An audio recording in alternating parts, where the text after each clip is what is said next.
Welcome to my channel Nikki says. ಒಬ್ಬ ಪ್ರಯಾಣಿಕ ವಿಶಾಲವಾದ ಬಯಲು ಪ್ರದೇಶದ ಮೂಲಕ ಪಯಣಿಸುತ್ತಿದ್ದ. ಅಯ್ಯೋ, ನನ್ನ ಪಾದಗಳು ಉರಿಯುತ್ತಿವೆ, ಕಾಲುಗಳು ಬಳಲಿವೆ, ಏನು ಮಾಡಲಿ ಎಂದು ಯೋಚಿಸುತ್ತಿದ್ದ. ಸೂರ್ಯ ನೆತ್ತಿಯ ಮೇಲೇರುತ್ತಿದ್ದಂತೆ ಪ್ರಯಾಣಿಕ ಇನ್ನೂ ಬಹಳ ದೂರ ನಡೆಯಬೇಕು, ಜೊತೆಗೆ ಈ ಸುಡಿಬಿಸಿಲು ಎಂದು ಚಿಂತಿಸತೊಡಗಿದ.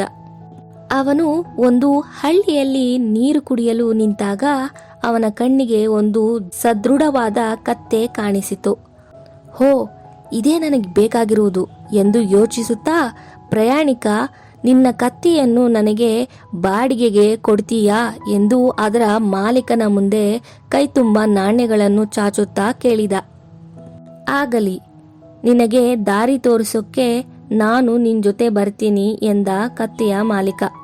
ಪ್ರಯಾಣಿಕ ಸಂತಸದಿಂದ ಕತ್ತೆಯ ಮೇಲೇರಿ ಕುಳಿತ. ಕತ್ತೆಯ ಮಾಲೀಕ ಅದರ ಪಕ್ಕ ನಡೆಯತೊಡಗಿದ.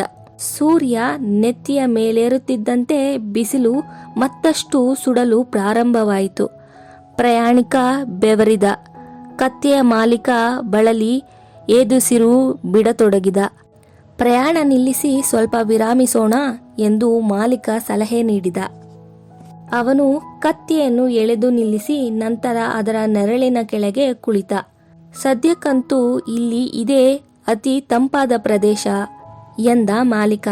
ಪ್ರಯಾಣಿಕ ಅವನತ್ತ ದುರುಗಿಟ್ಟುಕೊಂಡು ನೋಡುತ್ತಾ, ನಿನ್ನ ಕತ್ತೆ ಬಾಡಿಗೆಗೆ ಪಡೆಯಕ್ಕೆ ನಿನಗೆ ಹಣ ಕೊಟ್ಟಿದ್ದೀನಿ, ಆದ್ದರಿಂದ ಈ ನೆರಳು ನನಗೆ ಸೇರಿದ್ದು ಎನ್ನುತ್ತಾ ಪ್ರಯಾಣಿಕ ಮಾಲೀಕನನ್ನು ಕತ್ತೆಯ ನೆರಳಿನಿಂದ ತಳ್ಳಲು ಪ್ರಯತ್ನಿಸಿದ.